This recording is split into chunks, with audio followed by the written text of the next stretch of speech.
sombong ya. Tapi kan Anda mesti tahu, nanti saya harus meyakinkan bapak-bapak kan. Jadi saya berangkat belajar sebelum krisis 95. Tujuannya saya pikir oke, mungkin saya bisa membantu ekonomi.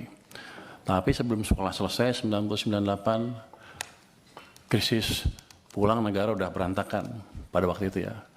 2000 pertumbuhan mendekati 0, 2001 rendah kan.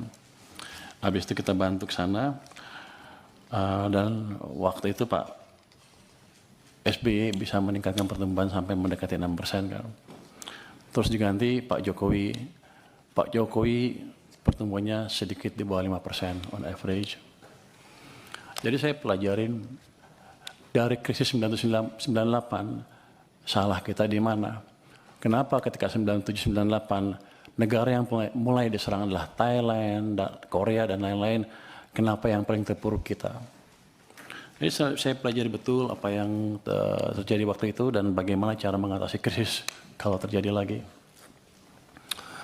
Jadi ini boleh teori sedikit Mas ya, izin. Silakan Pak, Bapak mau ngomong apa saya kasih kebebasan. Oke.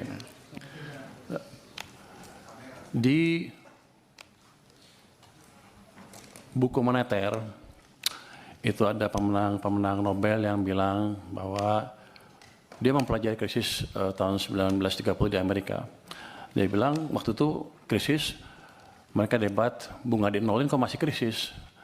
Rupanya pada waktu itu walaupun suku bunga rendah 0, tapi uang vitamin yang di sistem perekonomian itu negatif. Jadi ekonominya dicekek.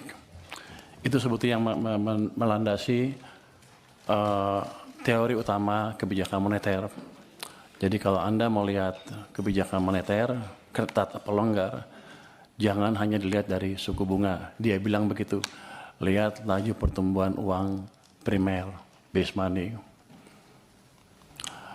Jadi dampak kebijakan moneter amat signifikan di perekonomian. Tahun 1997, 97, kita melakukan kesalahan yang fatal. Pada waktu itu, BI menaikkan bunga sampai 60% lebih karena untuk menjaga rupiah. Semua berpikir kita melakukan kebijakan uang ketat, ya kan? Wah, bunga tinggi perusahaan ada yang pinjam. Tapi kalau kita lihat di belakangnya apa yang terjadi?